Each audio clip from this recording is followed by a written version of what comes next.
Yo, what up, Afterwards? What up, you? Yo, you know what I'm saying? This is right after your battle with Veezal, man. How you feeling? I'm just coming here to do my thing, man. I ain't sweating no Veezal battles. Good shit between me and him. We definitely gonna link up with the beats and, get in the studio and lay some tracks down. It's my main man. You know what I'm saying? Good shit, Veezal.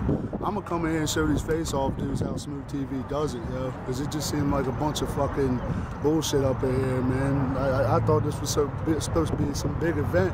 Ain't nobody here, man. We're past life, man. I'm waiting for you, son. Waiting for you, man. That's what's up. That's what's up. You know what I mean? At the end of the day, yo, like, hey, I'm glad the battle went down, you and Veezal. Yeah. You feel me? You know what I'm saying? Yo, both of y'all had a great performance.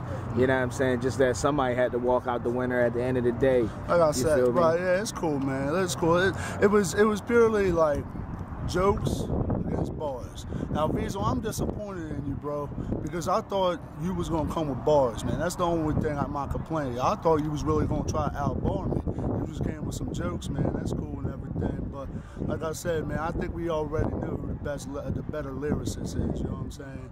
I mean, we'll see that on the track too, homie. That's what it is, yo. You know what I'm saying? Yo, I'ma holla at you afterwards. All right, homie. All right, Joe.